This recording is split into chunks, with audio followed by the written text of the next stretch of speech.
And it's a great privilege for me to be able to do that. See, I get a kind of a front row seat at what God is doing across this province, and it's amazing. I think I've shared with you before, but some of our churches, in some of our geographical regions, for whatever reason, God's Spirit is starting to move in them in a way that they're just having to just let Him take over. And they're seeing great things. One of our pastors just the other day was telling me a story how before the service, he realized he saw a couple people came in that he had never seen before, a young couple. He never met them. And after the service, he went up to them, of course, as pastors would do. And he said, hey, I just wanted to introduce myself and find out a little bit about you. He said, can I ask you, after the introductions, can I ask you, why did you come? Why did you come today? And the young lady went on to say, well, I kind of grew up in a church context, but I walked away completely as I got older. But this has kind of intrigued me now. And then so he turned to the young man who was with her and said, well, what about you? And he said, well, I've never set foot in a church in my life. Not once.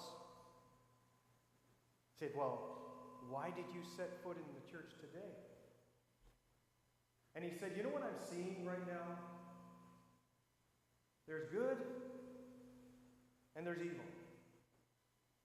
And I think it's time for me to pick a side. Interestingly enough, folks, what we're experiencing in our world today is such unique things. We're seeing challenges everywhere you turn around. We're seeing that there is uncertainty every time you turn on the news. Every time you look at your social media feed, you find yourself going, oh no, what next?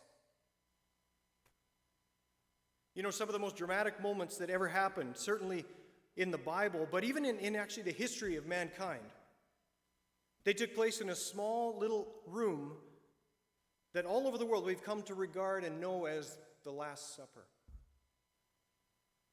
Now, for a lot of us today, this story is a very familiar one. Maybe you've seen the pictures. Maybe you've seen that beautiful piece of art, Da Vinci, The Last Supper. But the thing that's familiar about that story is that it takes place literally days before the most significant event in the history of mankind. As familiar as it is to all of us, for those of us with him in those last moments, for his core disciples,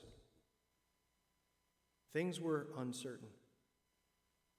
There was a ton of insecurity, a ton of fear. Now, it's not the kind of stress that comes from losing your password. You know, from the 3,000 apps that are on your phone and you have to try to remember everyone. It's not that kind of stress. This is the big deal. This is real stuff. Imagine the scene. They're sitting around in this upper room, and things had been a little tense. Even to that moment, they started to get a sense of anxiety as the days were drawing closer. The tension, the fear, the anxiety. See, in that upper room, there were some very difficult things that were said. And even some awkward things actually happened. Jesus looks over to Peter, one of his closest, one of the most outgoing and outspoken of all of his disciples, the most tenacious. And he says, Peter, you're going to reject me. He was actually going to betray Jesus. But not just kind of betrayal that says, I don't like you anymore. It was a kind of betrayal that says, I actually am going to turn my back completely on you and pretend that you and I don't even have a relationship. Add to that, Jesus spends time in those moments washing his disciples' feet. They were in a time and place and context where their whole role was to serve the rabbi. It was uncertain. Things were weird. Then add to that uncertainty of even the conversations that Jesus says things are going to get tough, actually get really tough. I want you guys to know it. People are going to reject you. Imagine your leader, who you're following, and you're saying, I'm going to follow you wherever, do whatever, because you have truth. I see it. I've seen it experienced personally. And Jesus says, it's going to get hard for you. You're going to have to endure ridicule and hardship. You're going to be relegated to outcast status by any cultural standard or norm. Even family might just turn on you. Things that were important to you once, there's a good chance they're not going to be important forever. And then Jesus says he was going to leave them. That long-sought relationship that they were going to have with this Messiah, the one who was going to just come right in and save everyone and everything, in that moment, from all the uncertainty, he was going to leave. You know, so much of the Bible was written in the context of extreme uncertainty. In fact, let me say this. As your family, as your social circles, as your economics, our culture, in fact, even as our world becomes more uncertain than it has ever been in most of our lifetimes, this is the perfect place to go. This is the perfect thing to turn to. This. You see, many, if not most, of your favorite Bibles or Bible stories or parables, the verses, maybe you have a favorite psalm or a favorite proverb. They were written in a time where the only certainty was that there was a lot of uncertainty. See, the Bible's not a book written about having a free from stress kind of life. It's not about waking up to a Monday where you get a raise for no reason. A Tuesday that includes a promotion for no reason. A Wednesday with news your kids have been given full scholarships and they get a free tryout with the Canucks. Finally capped off by an amazing Sunday where you gather like this and hang out and fellowship together. Sundays can be pretty great, of course. See, it's not about a wrinkle-free life. No relationship trauma, non-existent crime, no one carrying a grudge against their friend or their family. The Bible's not about that. It's about real people facing real issues, needing real solutions, and in fact, getting them. The very passages we find hope in, the stories we read and the teaching we get from this incredible book called the Bible, almost all come from troubled times, times of incredible uncertainty.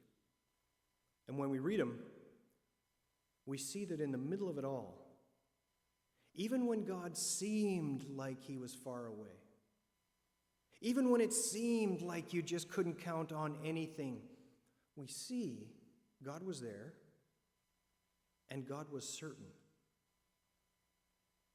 Folks, if there was ever a time that we needed to pick our Bibles up, it is now.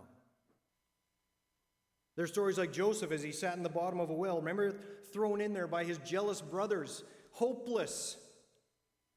Or Daniel as he was unjustly thrown into a den of ravenous lions just because some people who worked with him couldn't stand how honest or how much integrity he had. In the text we're going to look at today, this scene, it unfolds under this huge backdrop of complete uncertainty. But in the midst of all the uncertainty, they're offered something that they needed more than anything else. See, it would actually give them the ability to face uncertainty like they've never had to before. But the solution, it was totally different than anything they'd heard before. See, what Jesus tells them, excuse me, in that moment was radical. See, not only was it something they didn't expect, but they would never have thought of what he was going to tell them on their own. See, what the world was going to throw at them in those few moments and the days following was so huge, it demanded a totally different approach. See, when uncertainty threatens to overtake you, you and I will often respond in one of a few ways, Sometimes we just decide we're just going to limp through, hoping that they'll just pass quickly. Maybe we wait for someone else to somehow magically swim in and fix it for us, or at least distract us until it passes. Sometimes we tell ourselves, just deal with it, cupcake. You can handle it.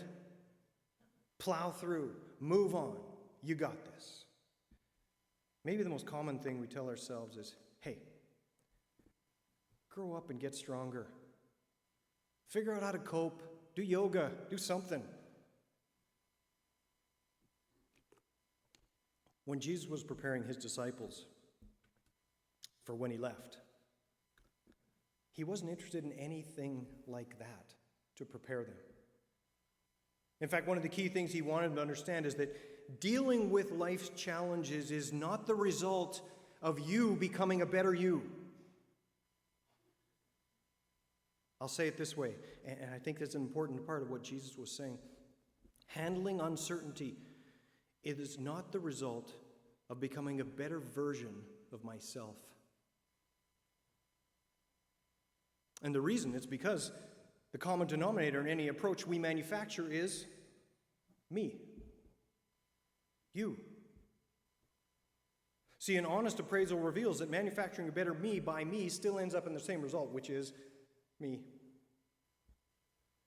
So Jesus does something outrageous, outside the box, a radically different alternative.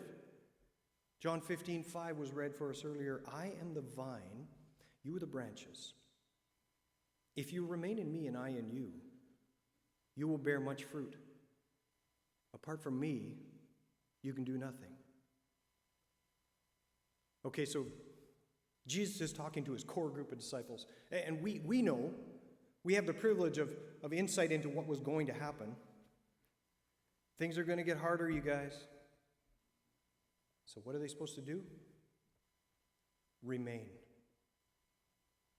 Hey, fellas, I got to tell you, things are going to get ugly.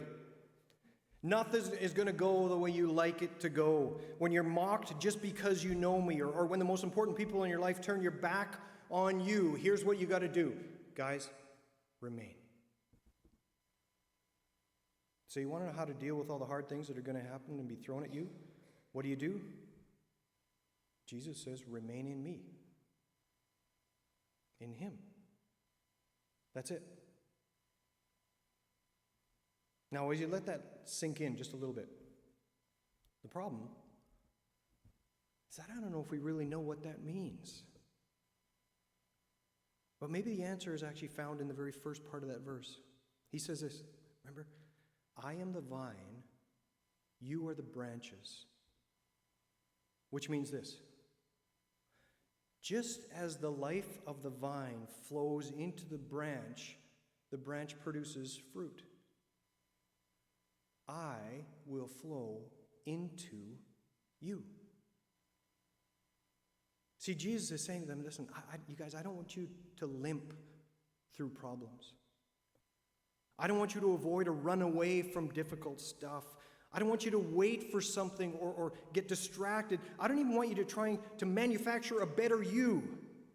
Because all that'll happen is you're going to produce all that fruit, supposedly fruit, on your own. Now let's just back up just for a minute. Now fruit in this passage means several different things. Remember, we have the fruit of the Spirit. We understand those, right?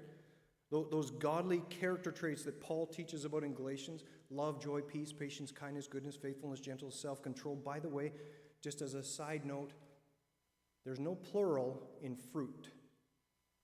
We often say fruits of the Spirit. It's fruit of the Spirit. When you have the Spirit of God within you, Paul is teaching us in Galatians, all of those characteristics reside within you.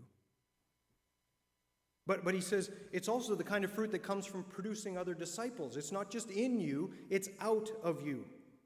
So let's define it this way. Any or all things that flow from Jesus through you. That's fruit. He's saying, if you'll learn to remain, remember that word, here's what happens. Every once in a while, and hopefully it happens all the time, on the end of your branch, you will find fruit. And it'll be there because it was produced through you. just like fruit is produced on the branch because of or through the source, which is the vine. Now, did we get that? Folks, the fruit is produced through you, but not by you. And when that happens, you might even find yourself thinking, whoa, I had no idea I was even capable of that. And Jesus will say, you weren't. I did it through you as you remained in me. See, rather than spending all your time trying to manufacture the ability to push through all that difficult stuff on your own, we need to do what Jesus said, and that is remain in him. Folks, that is a totally different approach to uncertainty. The ability to handle uncertainty is not manufactured by you. It is produced by Jesus through you. This is an amazing picture that Jesus presents us here. Such an incredible teaching from Jesus for his disciples then and us now. The very life of the vine flows into the branch, and because it's connected to the vine, which is the source, it's able to produce fruit, to manage uncertainty, not happening by us, but happening through us. You see, the temptation is to tell Jesus that he's the vine over there and we're the branches over here, and what we're going to do is we're going to copy or we're going to imitate the vine. Jesus didn't say that. In fact, Steve prayed it in his prayer this morning, that we would be like you, Jesus. Not imitate you. Not just do the kinds of things that you do. You see, what Jesus was asking us to do is different. We can't copy Jesus. That'd be trying to put ourselves in the place where only he belongs, literally, right? And Jesus never gives us permission to do that, folks. We'll talk about more of that in just a few moments. Imitating Jesus is just like saying, hey, Jesus, I'll do what the vine does. Okay? You cool with that? But using Jesus' analogy, that doesn't make any sense. A branch is a branch and will always be a branch. Any branch that tries to copy or doing what the vine does will be fruitless. So we learn that remaining in him is not the same as imitating him. Remaining in him is letting him do all the producing inside of us. Let him give us the ability to work through all of life, not just the difficult stuff, but the everyday stuff. Which is why he says, apart from me. In other words, when you are separate from me, you can do nothing. See, he wants his life to become his life through you. He wants his ability to handle difficulties to become his ability to handle difficulties through you. Not a copy of him, not an imitation, just him. He wants his life to be lived in and through you. Our focus, he would say, remain in him. His focus will be on us. Did you get that? Jesus says, don't worry about the circumstance. Don't let anxiety take you in a direction in your mind or your heart or your body in a way that it shouldn't go, because your focus is on the wrong things, is what he's saying. My focus is actually on you. See, folks, that is so different than almost any other solution you and I will ever hear. Your marriage, going through some rough stuff? Relationships at a standstill? Addictions have got the best of you. You're stuck in the same place you've always been, or you can barely handle your boss or the demands that place on you at work or whatever. You can try to act like Jesus. Yes, you could. And that might even take a little bit of the edge off sometimes. For a day, a moment, sometimes a week. But what that will not do is produce the kind of fruit that lasts. The kind that comes directly from His life in us, working through us. So here's what might be a funny question. After all that, Dave, you've been talking so much about that. What's He asking us to do? You know, I had a friend with a conversation recently. The guy, honestly, he's been a Christian as long as I can remember. He grew up. He doesn't know anything different than following Jesus. And at one point in that conversation, I just said to him, because processing a little bit of this message and this passage, I asked him the question, what do you do when you're faced with uncertainty? He responded this way, I know what I should do, but I'm really not entirely sure if I know how. Well, see, here's where our text gets really cool. Because in telling us what we need to do, Jesus is always brilliantly, perfectly, amazingly telling us how. Now, that word remain that we talked about, that I read through and we've heard several times already this morning, it's a very common word in the Bible, literally used hundreds of times, the word remain. So Jesus didn't have some special hidden meaning behind it that only certain people could figure out or understand. It simply means this: to remain, to abide, to stay, or to continue. But it's also important to know that almost every time it's used, that word, it's used in a relational context. See, the way the Bible uses that word remain, it's very relationally oriented in its direction. If we were to bring it into our culture and our time and place, and Jesus was saying those words to you and I as we're sitting around, probably on the floor, taking this Last Supper with Him, He would say it like this to us. He would say, listen, guys, stay close. Stay close to me. And I will stay close to you. Are you headed into a tough situation, fellas? Church? Maybe you're already there. Maybe you're already in a tough situation. Jesus would say, don't think in terms of imitating me. Think in terms of staying close to me. Don't think in terms of all the things that you're going to change in your life, or you're going to adopt this new habit or change this pattern, whatever this behavior, to become a better you. Jesus would say, no, that's important, but listen, here's the most important thing. Stay close.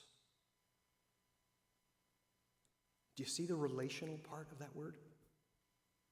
Notice how the relationship between Jesus and us in this text is so direct. You don't have to come to me or Pastor Mark or a leader, Grant, anyone else in the church. You don't have to come to them to have that kind of relationship, folks. Jesus was saying that word to those disciples just as Jesus would say those words to you and I through this text. Listen, church, I want you to know this. Stay close to me. See, remaining in Him, as we understand Jesus discussing this in our text, is to stay close in relationship with Him. What He wants from us is the kind of uninterrupted fellowship or uninterrupted relationship that can only come when we are intentionally staying close to the one we're in relationship with. The farther away we remove ourselves, the less intimate we become with Jesus, the harder it becomes. The more we try to accomplish on our own. See, Jesus is saying this is about constant contact. It's about viewing every part of your life through the lens of that one personal, in-person, intentional relationship. Every challenging coworker that seems to drag you down, or every time a friend decides they're not your friend anymore, or that estranged son or daughter, whatever the circumstances, every difficulty, every challenge, Jesus says this to you and I: stay close to me. those will all be handled best as you and I stay close to Jesus. In fact, Jesus says that when we stay close in those times, we can actually expect that there will be fruit in us and through us. Well, here's some amazing news. To remain in Christ, to remain in Jesus, it's not something that's done exclusively by you. It's something that is done in you. Listen, we can say stuff like, hey, I'm going to try harder. I'm going to do better. I'm going to rededicate myself again. I'm going to pray the prayer again because, man, I don't know if it stuck last time. I'll pray it again. We need to be more honest. We need to be more patient, more perseverance, more discipline, whatever it is we tell ourselves. It might even result in you becoming a tiny bit better version of yourself when you do those kinds of things, but in the end, the lasting solution is actually going to come from Jesus himself in you and me. Because to remain in him comes from him. It's amazing. That's why he gives us this second key ingredient in this text. Remain in me, and I will remain in you. Let that sink in. How amazing is that? The God of all creation, the guide of our lives, whom we can go to and count on with all the uncertainties, says, remain in me, and oh, I will remain in you. See, our ability to handle the outside is determined by who, not what, is on the inside. Let's look at just 4 quick things that help us to remain in him. The first thing I just want to say is this: live relationally, not religiously. One of the natural implications of staying close to anyone is that you develop a relationship with them. Remember all the testimonies you've heard over the years? You know the ones.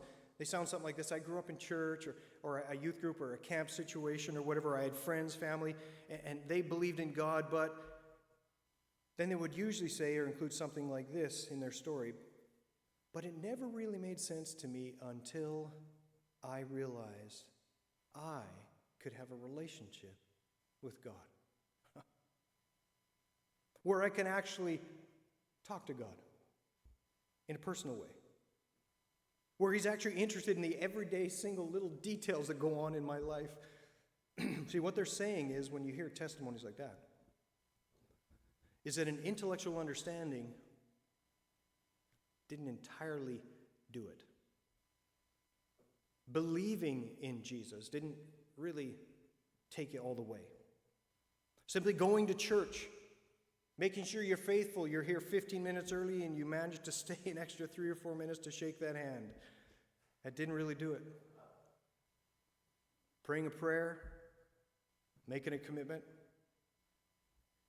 See, when people give a testimony like that, what they're saying is, now that I've moved from a religious perspective to one that is based more on a relationship, it changed everything. I can't believe the kind of changes that are going on in my life now as a result of what? The relationship. See, religion, it's different. It said that God is out there somewhere, and little old me, I'm stuck somewhere here, down here, trying to please him. I'm going to give him my best shot, right? I hope I make it. Religion says I hope I don't mess up. God's out there somewhere. He's got his commands, thou shalt nots, and a whole slew of other stuff that intimidates me because, frankly, I don't know if I'm going to be able to pull it off. That's religion. But relationship with Jesus says this: stay close. To stay close is the very nature of relationship, at least according to what Jesus says. I just need to stay close enough to rely on him, close enough to talk with him, close enough to hear him and respond to him when he speaks.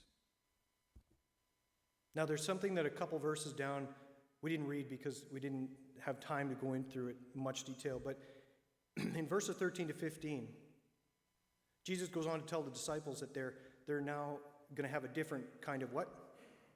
Relationship. He says this, and this is just so incredible if you understand the context he was delivering and who was saying this. He says, guys, I no longer call you servants. I now call you friends. See, a servant goes about his business doing whatever his master tells him because that's all that you expect from a servant. This was something they were really familiar with in that ancient culture. But what he was saying is that, guys, you got to understand this now. What you are now, as you stay close to me, you're a part of the inner circle. It didn't mean that they were at the center of the circle. That spot is always reserved for Jesus, make no mistake. But it did mean that they were now intimately connected with him through a relationship. In fact, I love it. I love this. It's the same word that Jesus uses for the word friend is used to describe exactly the same word in the same way, the best man at a wedding in John 3.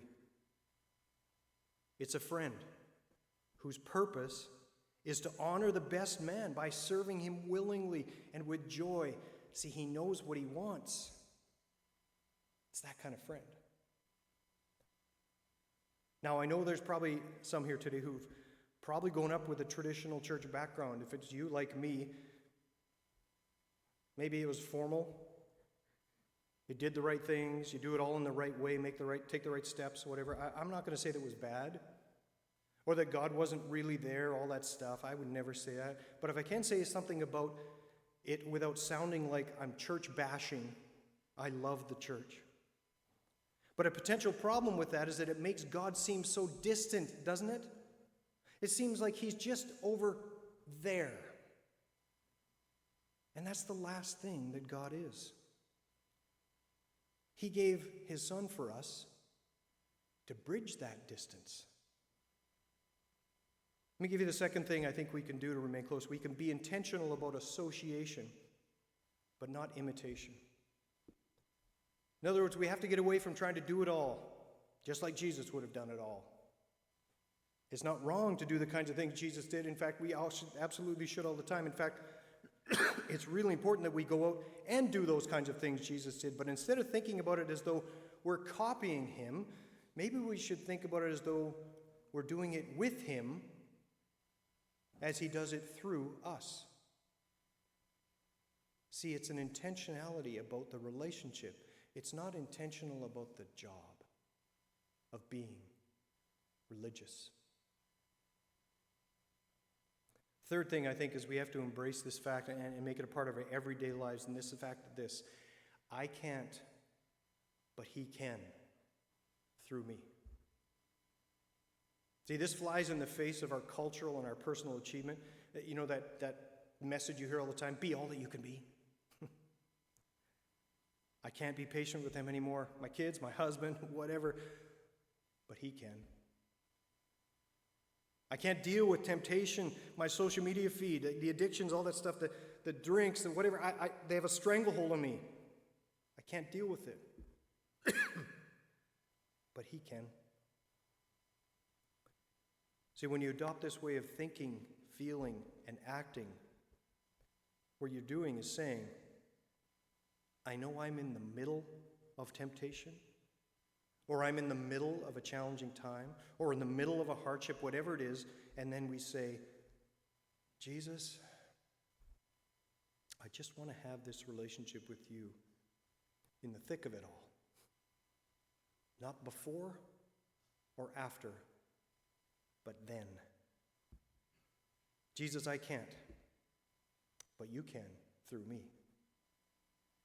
And God says back to you and I, now we're talking. Let me work in you and through you as you remain in me. The fourth thing I just want to tell you, and we close with this. The best way to remain in him is to prepare ahead of time. I don't know about you, but one of the most annoying things in my life is when I'm unprepared. Do you get that? Getting caught off guard, it's horrible. That coworker who does something that completely ticks you off and they've done it so many times and you've just had it. right? Or the thing that has frustrated you before and it always seems to come up at the worst possible time.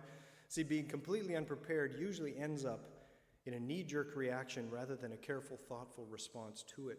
You and I need to spend time in preparation before we ever get there. How do you do it? By remaining in Him. Jesus would say, it's best that you never leave me in the first place. Stay close. A number of years ago, my family and I were at a county fair where my wife grew up, down in Oregon. And I don't know if you're familiar with county fairs. We don't really do them. As a Canadian kid born and raised there, I'll tell you, it's a whole different shtick down there when they do a county fair. I mean, it's exactly as you would say. If I said it like this, a county fair, you'd know exactly what I'm talking about. I mean, it's just filled with people. It's the old tilt-a-whirl that you feel if you ride on that thing, you probably are 10% closer to dying. I mean, it's that kind of environment, right? So many people. Shoulder to shoulder. So many people. We went there and we were going to experience all the sights and sounds of the county fair. And I turned around and I said to my wife, "Where's Levi, our son?" He was 2.5.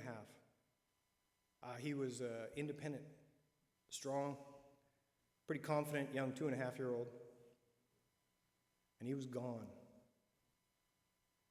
I can tell you that as dad, I walked around at a blistering pace. I was pushing those girlfriend and boyfriend apart looking for my son. It was mayhem in my heart and mind. I went around the corner and I saw him standing in the middle of a crowd of about 18 to 20-year-old guys, and they were all smoking and chatting and just having a great time, and he's standing in the kind of the circle watching them and hanging out with them. I grabbed him. I pulled him in. Oh, I held him close. And I found myself thinking, oh, Levi, if you had only stayed close. You know, after Jesus had told them this in that small upper room, he then said something that was even way more amazing in verse 11. He says this, "I have told you this so that my joy will be in you and that your joy will be complete." When it's all said and done, folks, do you want to know how to deal with life in a way that gives you the ability to walk through it every day, every moment, somehow with the joy and peace that we all long for, that we all strive to achieve? Do you want that ability? Do you want to do that? It's not any kind of joy. It's not just everyday kind of peace that the world talks about. This is the kind of joy, this is the kind of peace that Jesus himself, the Creator God, said to you and me, you can have it. Remain in me. Stay close. See, the thing is, folks, what the world is going to throw at you and I is going to demand an entirely different approach. Stay close.